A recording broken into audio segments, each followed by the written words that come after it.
Hello, I'm Chris Ruff, Director of the Office for Ministries and Social Concerns for the Diocese of La Crosse. As we celebrate October as Respect Life Month, I'm very pleased to be joined by Ginna Cross, a co-executive director, along with her husband Steve, of Alliance Family Services. Alliance Family Services oversees a growing Christ-centered pro-life network of Alliance women's clinics around the country, including four in our state of Wisconsin, one of those being in La Crosse.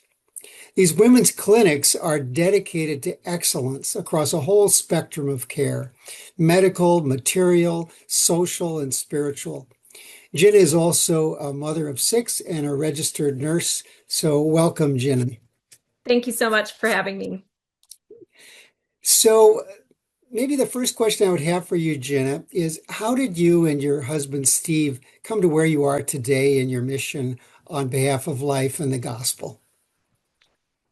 Thank you for that question. Yeah. So my story is coming to Christ at age 18. I had just graduated from high school and had really spent some years in rebellion against God. I had grown up in a Christian home and realized after this time period how awful my life was, what a mess I had made of things, and was just broken. And my Bible was there on my nightstand, and I opened it and I started to read and remembered that Christ was there ready to meet me in that moment. And so that was a huge turning point in my life. And from there, just ask the Lord, if there's anything, any way that you can use my life, I want to be used by you. And so that began just a journey of growth. And I met my husband, and we were married some years later, started our family, and just always have had this desire to reach the lost, to reach people like me, like I was, broken and hungry, desperate for someone to come in and give me the message of hope, the message of Christ. And so we, would take opportunities as they came within our church. But when in 2016, we, along with some others in our church, began to gather every month to pray towards the issue of abortion. We had a monthly pro-life prayer meeting, and this is where the Lord really began to break our hearts for what was happening in our nation. We really began to consider, I'd been pro-life for many years, had been passionate to a degree about the cause, but just started to feel like I have to do something, but I don't know what it is. So we're gathering to pray, and as our hearts were just broken over these thousands of babies every single day in our nation whose lives are being ended, and the mothers who are being told that this is just healthcare. This is normal. This is fine. You should celebrate this complete distortion of how God designs us. God designs us as women, as mothers, to be fiercely protective of our children. And so to have that script, now it has flipped to where instead of children being seen as the blessing and the gift that they are, they're seen as an obstacle. They're seen as a barrier. And women are turning against their own children and told that this is progress. And so we just started to be really open to whatever it might look like to get involved. So I joined the board of directors for our local pregnancy center back in 2018. That was a step that we just, an active step we could take towards being involved. And as I was getting involved in the board, was just realizing both the potential and the problems that at least we had within our clinic were many. We weren't seeing many abortion-minded women at all, and the board as a whole was really working on addressing that. And we weren't able to provide a lot of medical services, and so it was just we were just kind of there. We were like had a presence, had a building, had diapers and clothing available, but we weren't very effective. And with a business background, this was very troublesome to me because I thought, well, if we're doing this, if we're saying that we're saving lives, then we should be doing that. So we need to figure out a way to do that. Otherwise, we need to close our doors because we're not doing what the people who are giving to us think that we're doing. And it's not because we're not trying, it's just we've not been effective. And so we need to figure out how to be effective. So my husband and I stepped in 2021. We had been through three different directors while I had been there, just really seeking to find someone who could carry the ministry forward. And as a board, we were kind of in this place of what do we do? We know where we want to get to, but how do we get there? And so my husband and I stepped in it was a temporary role. We were just planning to be there for a period of time while we kind of got things going and then hand it off to someone. But as soon as we were in it and involved, and I also am a registered nurse, so I had gotten my ultrasound certification to be able to provide limited ultrasound. So I started to meet with these moms. We just saw what an incredible avenue for ministry the pregnancy help movement is. And as we got going further and further, we just said, okay, Lord, well, if we can, continue to reach more and continue to grow this, and as the Lord gives us opportunity, we'll stay as long as as long as He has us here. So now we're in. There's no end in sight, but that's kind of the process of how we got here. Oh, well, thank you. What a beautiful story. And I have, and we at the Diocese of La Crosse have a particular appreciation for what this has meant because we have, as I mentioned in introducing you, we have a women's Alliance Women's Clinic here in La Crosse. And it's just kind of a marvel. I visited it. It's just such a beautiful facility. And I wonder if you could just sketch for me, for our viewers, how did that come to be? I know there's a little story there.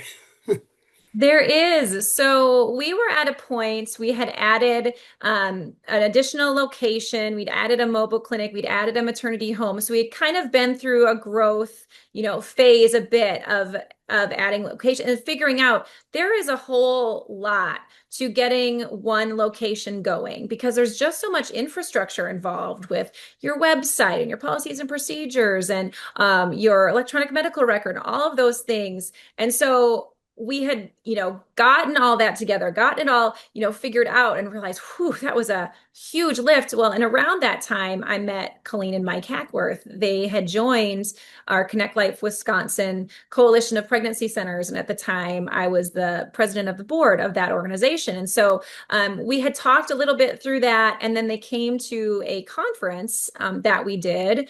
And we talked more there. The board chair for Alliance was there and he connected with Mike.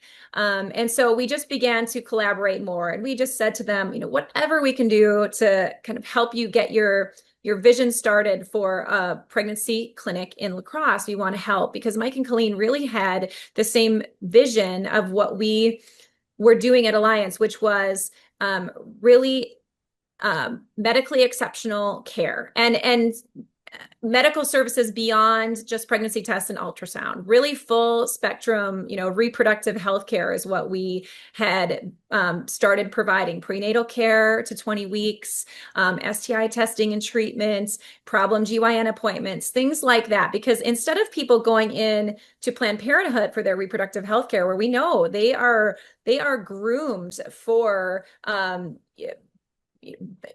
behaviors that would be damaging behaviors, promiscuity, things like that, because they want to keep them coming back as customers. So this is what there's very, very predatory, but they are kind of known as the reproductive health care providers. And so we want to be able to provide an alternative to that for people even before they're pregnant, that they're coming into a life-affirming place, they're hearing truth, they're hearing about Christ. And so that was Colleen's vision too. And so when she heard about, what we were providing, we were, trying to help. We just started talking about what could that look like to just have you come on and be an alliance. And I just called Colleen up one day and said, hey, would you consider opening as an alliance clinic? Because what that can mean is that instead of you having to spend who knows how many months or years to get in place all these things that we already have in place. Then that's just done and we're working together. And another interesting thing is a member of our board had brought up lacrosse on several different occasions with at the time I'm not originally from Wisconsin, so at the time I didn't even know where lacrosse was, but at several different board meetings he had said, and we need a clinic in lacrosse, because we had started talking about broader expansion. And so when he said this at a board meeting the third time, I went home, why does he keep bringing up lacrosse? Which it was, he had a connection there, so that's why he said it. But just I thought, Lord, is there something with this? Is there something I should be considering? And I thought, I wonder if Mike and Colleen, where they're looking at doing a center, I wonder where that is. Because I had been talking with them, but I hadn't looked, and I didn't know where on that. And so I go and look, and lo and behold, it's lacrosse. And so I thought I just have to call, I have to ask her. And so I just said, you of course you could say no if well, we're happy to support you, but I think together we could really do something beautiful. And she said yes. So that was the beginning of the process. From that point to when the clinic in lacrosse opened was 4 months. So pretty fast from there.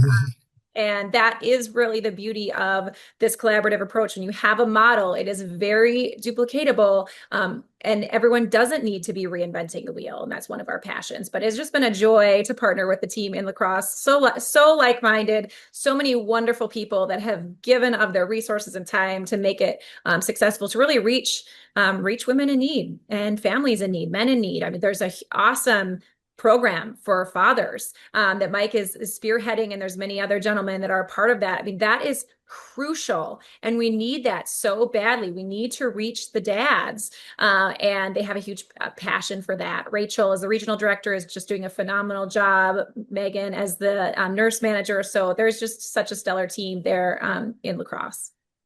Well, that's wonderful. And I know that our Catholic parishes in La Crosse are more and more involved and supportive of the mission of Alliance here as well.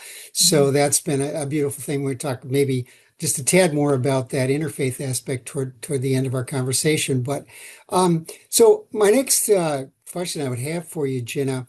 So how do you assess kind of the current landscape in terms of abortion, the pro-life movement, especially as it relates to pregnancy resource centers? And how is your assessment of kind of where we are? How has that informed your vision and mission with Alliance? I love this question. So I would say where we are currently is far from where we need to be. As far as abortion, it's increasing year over year. We are seeing more and more and more abortions happening, even in states with some restrictions on abortion, because abortion pills are so easily accessible. With just a quick search, abortion pills can be ordered and sent to the home. And so the percentage now of abortions that happen via pill is very high. And it used to be that women had to have an appointment. They had to meet with a provider for an ultrasound, things like that, before they could be prescribed abortion pills, but not so anymore. Anyone can go in and just put in a few things and have them sent. So it is a challenge. It's a big time challenge for the pregnancy help movement to know how to deal with that. But it's why places like ours are so incredibly important, because we need to be getting the word out that we are available, that they can come into us, that we will give them an ultrasound. Basically, we want to save as many of those lives, as many of those babies as we can. And that's really what the role of the pregnancy help movement is. But we also need to recognize, this movement has been, around for more than 50 years, which is wonderful, but we can't be the pregnancy help centers that we were 20 years ago. Those tactics don't work. We have to be adapting. We have to be looking at how do we actually make sure we reach, that woman. And we have to be really strategic and excellent about that, because she is most likely just going to search abortion pills or search for an abortion clinic rather than looking for us. So we have to be actively out there looking for her. So really we are at a place, and this is kind of what has informed what our vision is. We want to see the pregnancy help movement take it up a notch. We need to be more effective in our marketing. We need to be more effective in the medical services that we're providing so that we are actually able to, see those women before they're pregnant, providing that more comprehensive reproductive care. And we need to be unapologetic about bringing the gospel into these situations. We need to be clear that we are bringing the message of Christ into this context, which in many ways we've shied back from doing in the pregnancy help movement as a whole, which has been very troubling to me. We have, in some ways, mirrored kind of the broader church, I would say, and this is not, not at all the case of every church, but in some ways, trying to soften the message so that it's palatable, to people, and that is troublesome because the message of the cross is foolishness to those who are perishing. That's what the Bible says. It is going to cause some offense when it at times, but it's also powerful. It's the power of God unto salvation. So we need to be really bold with that. And I've seen kind of a backing off in some ways of that I want to see. No, we can be exceptional. We can provide phenomenal medical services. We're not forcing anything down someone's throat. If they don't want to talk about the Lord, we're not going to force that, but we are absolutely going to be bold in bringing truth into situations and advocating strongly for the life of their baby, because we are the ones in the position to be able to do that. So that's really those are the factors that have really spurred us on to say we love this movement. This movement, it has so much potential in it. We need to be here. There needs to be more because we need to be able to reach the lost in our nation, of which there are so many. But we need to be doing it in such a way that we are bringing excellence, so that we are meeting real needs that women have and that they come to us, and that we are being bold and not compromising that gospel truth. Well, thank you. That kind of that's beautiful, and it kind of leads into my next question, kind of a corollary question. So, what have you seen as the biggest challenges, and then also the greatest fruits of your work with Alliance? And kind of connected with that, I understand you've had some game changers that have really made a difference. So, if you would speak to that. Definitely. Well, there have certainly been challenges, but it is also worth it for those lives that are saved. When you see moms who are so grateful that they came in to one of our clinics, so grateful that we were there to support them when they needed it. That makes any challenge worth it. Just remembering these are lives that God created that are precious in His sight, that maybe never have known anyone who will really genuinely love them with the love of Christ. This is something that is so transformative for people. And so when thinking about challenges, it's like the Lord so just quickly brings a face or a name to mind, or I'll get a text with a baby picture of a child that wasn't supposed to be here, but is. And that is incredible. And it's just the most rewarding work ever. Just to see that, to see actual lives transformed, and to see people coming to an understanding of there's a different way to live. Like it's a hope, such a hopeful message. It doesn't have to be this way. God's design for life, for submitting to His ways, for marriage and children and these different things, like it's so like hopeful, and it's so filled with joy.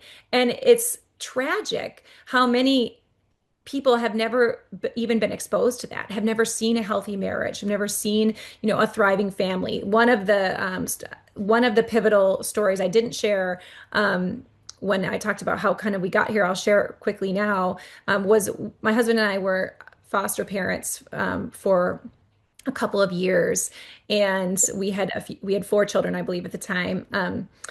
And we fostered this baby boy, and his mom was so sweet, and she would always refer to my husband Steve as my boyfriend.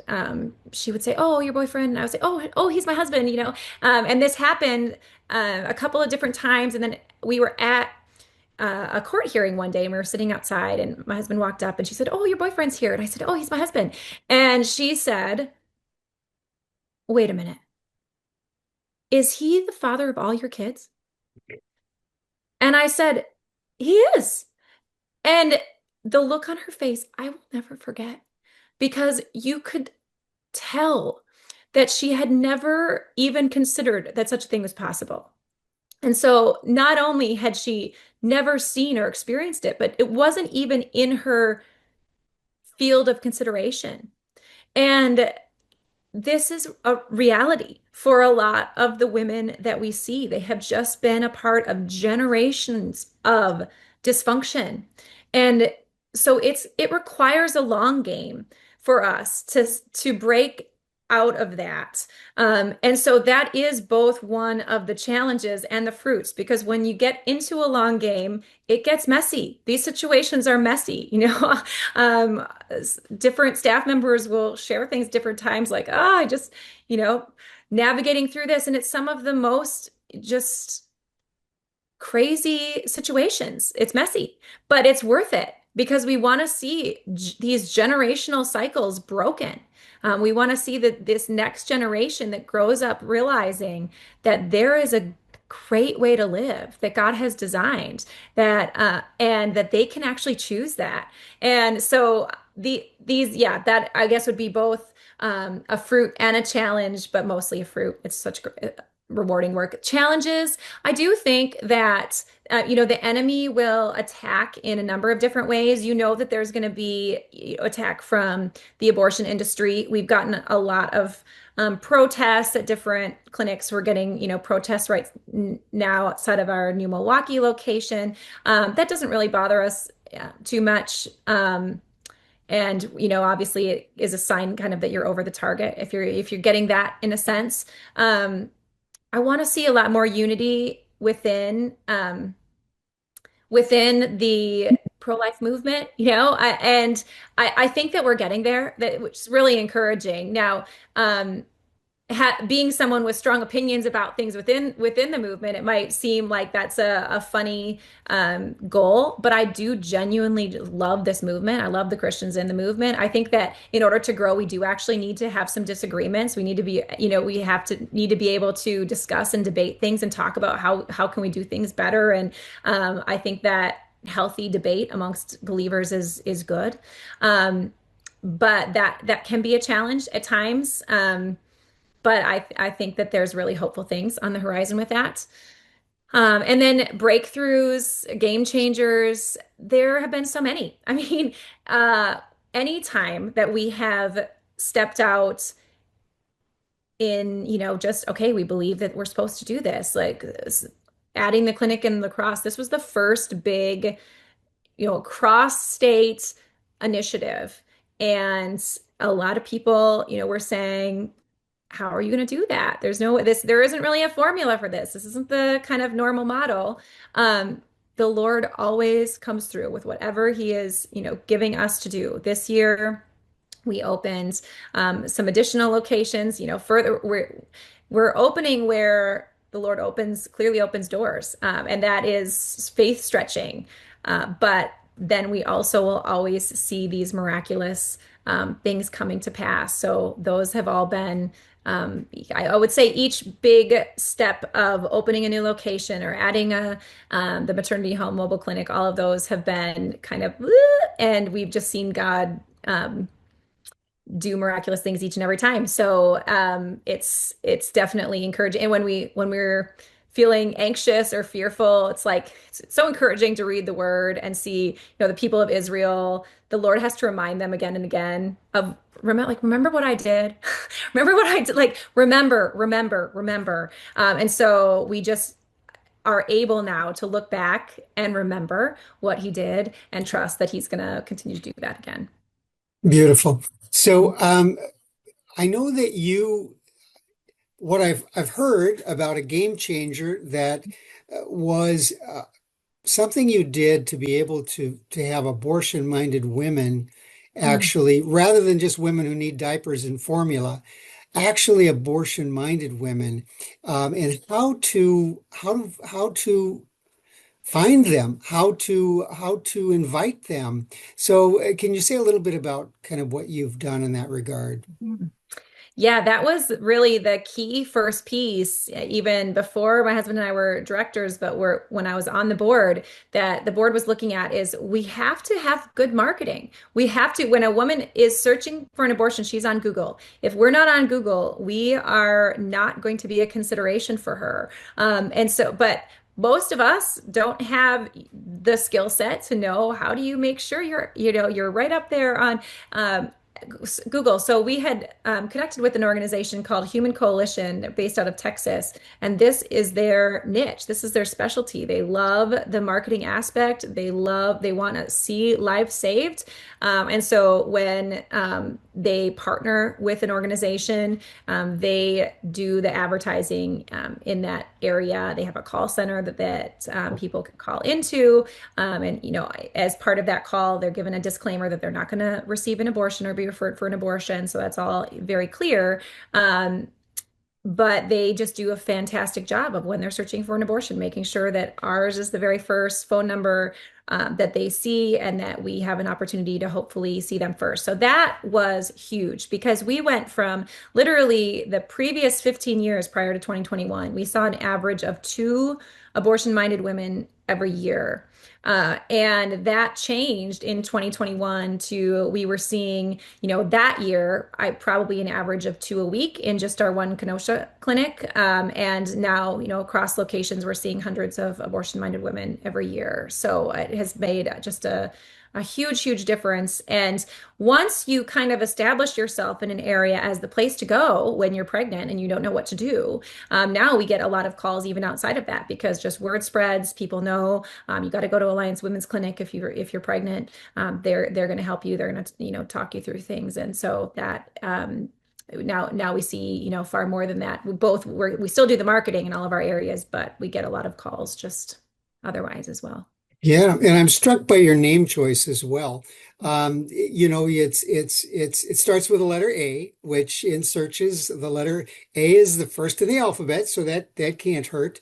And then while you are clearly Christ-centered, and that's come through loud and clear from what you've said, the name doesn't scream, you know, Bible-believing Christian, and that's probably strategic too. Do you want to say anything about that?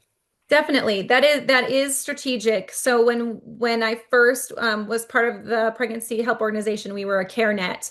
And when we launched our marketing to abortion-minded women, our show rate was not very high. And we talked with the marketing organization. They said, yeah, well, when people have kind of associations, they have preconceived notions about a pregnancy help organization. And so if your name screams pregnancy help organization, then even if you're the most awesome place ever, there's going to be kind of a natural, I know what that's about. I don't want to go there. Whether they're correct or not about that, that's the notion. So they encouraged us to consider a rebrand, and we did. We did a full rebrand to Alliance at that time. We wanted to have a dual brand because having the Alliance Women's Clinics, we knew was part of our mission, but we were also open to and considering other things like adding transitional homes and things like that that would fall under a more broad umbrella. And we also, of course, want to reach men and things like that. So we wanted we wanted our clinic name to appeal to our target audience, which is women. So you always want to, rather than having a broad, more broad thing, honing it into who's that target, who's that niche client that you're trying to reach. And so that's why we chose the kind of general Alliance Women's Clinic. We also loved the idea of Alliance is a neutral name, like you said, it's an A, but it also signifies, and I know we'll get to this in a bit, what we're all about, which is being in an alliance across the church in America to see this atrocity coming to an end and to reaching people who are in crisis. And so, for many reasons, that's the route that we went. And when we rebranded to Alliance Women's Clinic, our show rate doubled. It was 30%, it jumped to 60% from our abortion-minded women. And so, kind of saw that immediate change in that. So yeah, we don't want to do anything that would hinder people from coming into us. We're not at all trying to hide that we're Christians. We're not ashamed of that. But if there are things that we can adapt to be more neutral so that we're not putting a stumbling block in someone's way of coming in the door, then we want to try to do that as best we can. Yeah, well, it strikes me as really quite brilliant, and to hear that it's borne fruit is tremendous. So yeah, you touched on this a little bit, but clearly you've started opening clinics in various locations. I think Tennessee is even one of the states that you're opening or have opened a location. So it seems you have that Alliance has a pretty ambitious set of goals. So where do you have your sights set? Great question. Thank you. So, just I didn't, I guess, all the way finish the description of even our brand. So, our overarching brand is Alliance Family Services, which that would encompass our women's clinics, and the other various things. So, if you're wondering, if you hear Alliance Family Services, Alliance Women's Clinic, why we have those two separate, they're obviously tied together, but separate. It really is for the sake of when we are the kind of the overarching vision and then the local on-site clinics. And so for Alliance Family Services, we want to be able to continue to put women's clinics where there's a need, and partnering with our marketing organization to identify what are the especially metro areas that just need more support. There are a lot of people in these areas that are having abortions, and we need these services, and we also need that higher level of medical services because we are one of the only pregnancy help organizations. There are many others across the country, but we're one of the few that provides that more extensive list of reproductive services. And I genuinely hope that changes. I hope that changes over time. But we want to be especially in kind of strategic metro areas where it makes sense to be able to go. So we have people reach out to us and say, I love the Alliance model. Would you be interested in planting a location, wherever it might be? And we just kind of explore those different leads as they come and see, does this seem like something? Everyone who would be reaching out about that, we'd be talking about they need to be doing their own fundraising, like raising funds in that area to be able to bring in money to be able to start that. And that's something that Mike and Colleen had already done. That's why we were able to do it so quickly, because they had been fundraising leading up to that. And, we're able to bring that in to have the capital to be able to start that. That way people know, okay, this money is being invested into that local area. So we have a vision to have 30 clinics by 2030, and we've kind of identified a rough outline of where those clinics might be. But really, it just depends on who comes forward and says, yeah, we want to have that in our area. And then what we provide is obviously the support, the structure of the organization, kind of coming in and helping with, okay, what positions are we going to hire? What are we looking for in a building, and how are we making that decision? All of that type of stuff. We have the bookkeeping, the finance director, that keeps all of that, all of those things that are just incredibly difficult for a startup organization. That, we are able to come in and, here's the model.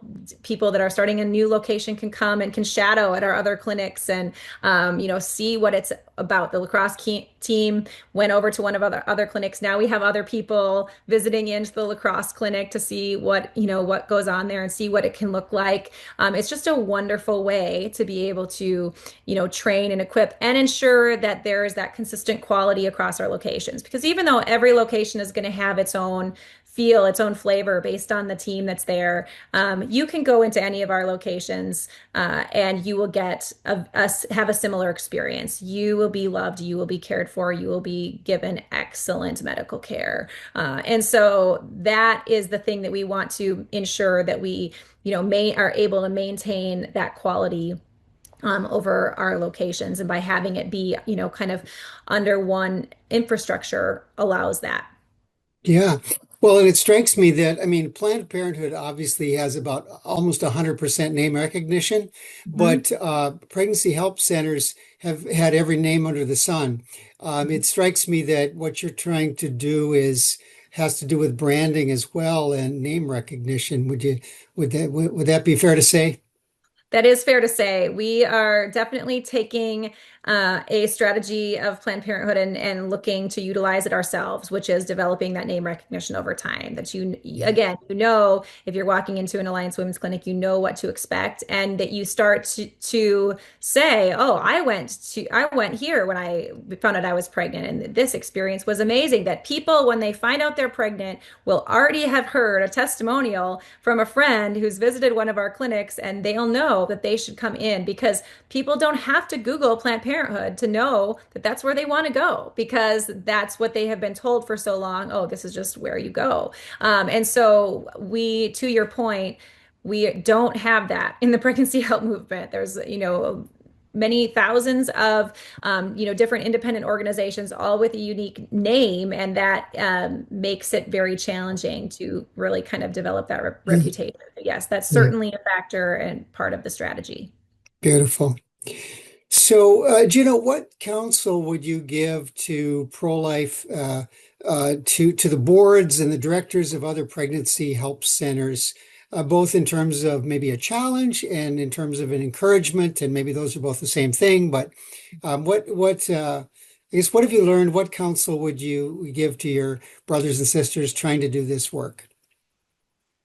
Absolutely. Well, first, I would say it is the best work. It is the such a joyous work. So be encouraged that this is such a need. We are reaching. It's a crucial mission field. We're reaching the lost in our own cities, and I just believe, okay, God placed us here. He placed you in the city that you're in, placed you in this role, either as leader of your organization or as governance, as a board to be able to reach your city.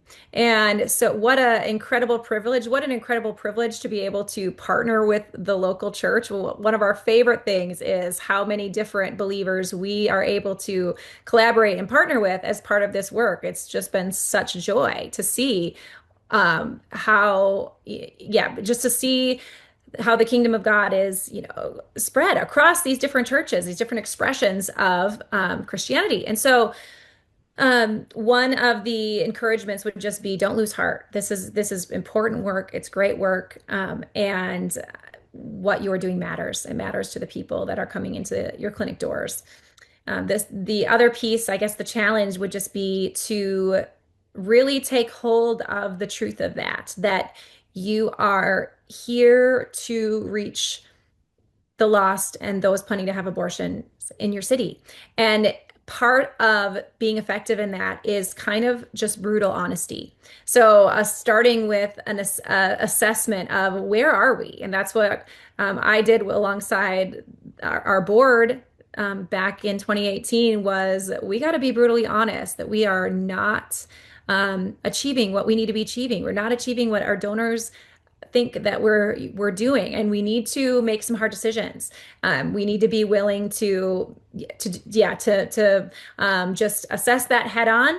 And I think that recognizing that who you have in that leadership position is a crucially important thing. I think sometimes leaders can spend time spinning their wheels in a role, and maybe it's just not the right fit. Like so many people the Lord is certainly wired for ministry and for work, but maybe it's not in the kind of more pioneering role. Maybe it's looking at some of those types of things, like honest assessments of where are we at, and maybe you're on a great path, and yeah, we're going to get there. We're going to get where we need to go. We're hitting these benchmarks. Fantastic. Keep on going. Keep on going. But if you're in a spot where, like we were like, okay, we need to just be brutally honest with ourselves. Then it's time to look at, okay, maybe we need to make some hard decisions. And Okay. All right. Thank you for that. That's lovely. Um, sort of a related question. What counsel would you give to pro-life people in general in their everyday lives and relationships, their civic involvement, especially as they can often feel intimidated? So I don't know if you'd want to speak to that just a little. certainly, yes, I would just say, I think that we are in times that desperately need courage. And for a long time, the church has been intimidated. We've been somewhat silenced. It has been put onto us that kind of the worst thing that you can be perceived as is mean. And I am definitely not an advocate for meanness. We should not be mean. We should be very kind as Christians. But kindness and niceness aren't the same. Um, Being nice isn't a calling that we have when what that was meant by that is just make everyone feel comfortable. That is not the calling of a Christian. Jesus and the apostles, they did not make people comfortable. So they would not have been probably considered nice by a lot of the people who were just troubled by the things that were said. And so when it comes to this issue as Christians, I do believe we need to be a lot more bold. We have kind of covered up what the reality of abortion really is with a lot of euphemisms, even calling it abortion instead of calling it murder. It's like a more pleasant way to speak about it.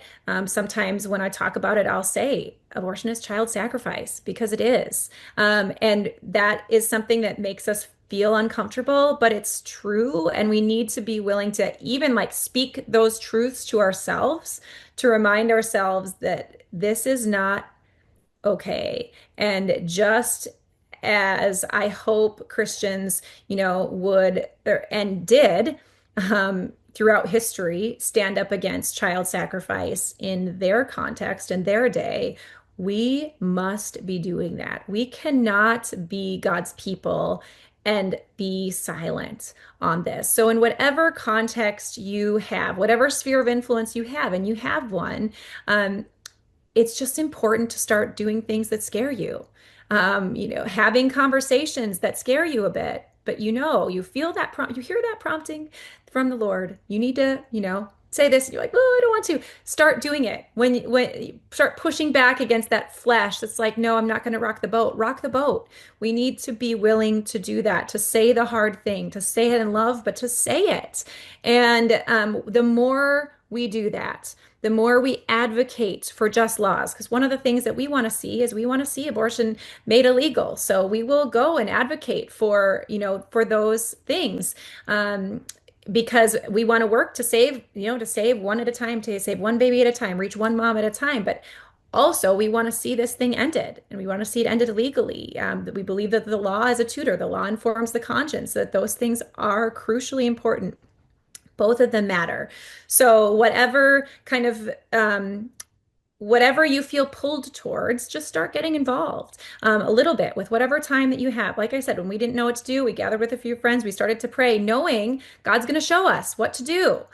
He'll give us because he wants us to put feet to our faith. This is an active faith. It's not passive, it's active. And so we need to be looking for what are those things that I can say yes to. And when I get that opportunity or get that prompting, say yes to it and just take one thing at a time. It's really quite amazing and incredible what the Lord will do with just one step of obedience after another after another. Lovely. Thank you. That's a great message. Um, so Now it strikes me, and you touched on this a little bit earlier, but I've often noticed that to me, there's no more powerful, fruitful point of interfaith collaboration across churches, of collaboration and love than the pro-life movement. What's been your experience, if you want to elaborate any further on that? My experience has just been wonderful. I have loved getting to collaborate with brothers and sisters yeah, just more broadly. It has been such a joy. So it's amazing to be able to unify under this. Yeah, we have the most important things in common, the most crucial things. And I think that a huge strategy of the enemy is to get us feuding over matters, of secondary and tertiary importance rather than, okay, the primary things we can agree upon, and certainly this issue we agree upon, and we can come together to fight against this grave injustice. So that has been, yeah, such a joy, and it's one of my favorite things about the role that we are in is getting to do that and collaborate with other believers. Beautiful. So, Alliance is doing great things. I can see that. I can hear that in what you're talking about. We see that locally with the Alliance Women's Clinic here in La Crosse, and so people want to support that. And so, how can they best do that? And we'll put something in a slide so people can see as well. But whether they want to support Alliance in its broadest sense or Alliance here in La Crosse, what would you tell them they can do to give some, besides praying for this great work, what can they do to be supportive financially? Where Well, would they thank go? you. Yes, so alliancefamilyservices.org is our website. There's a general donate button that you can click on there. There's also location specific links that you can follow depending on which route you are wanting to go. And yeah, just know that it's not a cliche to say that we couldn't do this work without you. We genuinely could not. We know that we need people like you who care about what we're doing, who are actually willing to give of your financial resources to support this work. We take that extremely seriously. It's both a privilege and an immense responsibility. And so, one of the things that we have looked to do over the years is how can we become more efficient with these operations and things so that most of the resource coming in can go directly to the work. And so when we started out, it was cost about 400,000 to operate our solo clinic, and that was with less services than now. But as we've added, as I said, we've just been able to get more efficient because you don't need the same amount of overhead for each location. And so now operating each clinic is more like 300,000, and that's providing significantly more services than we were previously. So, and we'll continue to look at that. Like we are always looking at how do we make sure that this money that has been entrusted to us is spent for kingdom purpose, and that we could, very easily, when someone comes in, a donor comes in, and they ask any of our staff, what have you been doing, with this last hour, that we'd be able to convey all of the ways that we have been seeking to advance, this cause of Christ. And so that's really important to us, is all I'll say. So thank you for considering giving, and yeah, for your generosity. We could not be doing this without that. And yeah, we'll continue to take that extremely seriously. So alliancefamilyservices.org is where you can go. Okay. Well, Jenna, it's been a privilege interviewing you today and making this available as we will during the month of October, which is and beyond. But October for us is Respect Life Month, and I can't think of a better way to highlight that than this interview. So thank you so much. God bless you. God bless you and Steve. God bless your work, and may it continue to expand across the country. Thank you very much.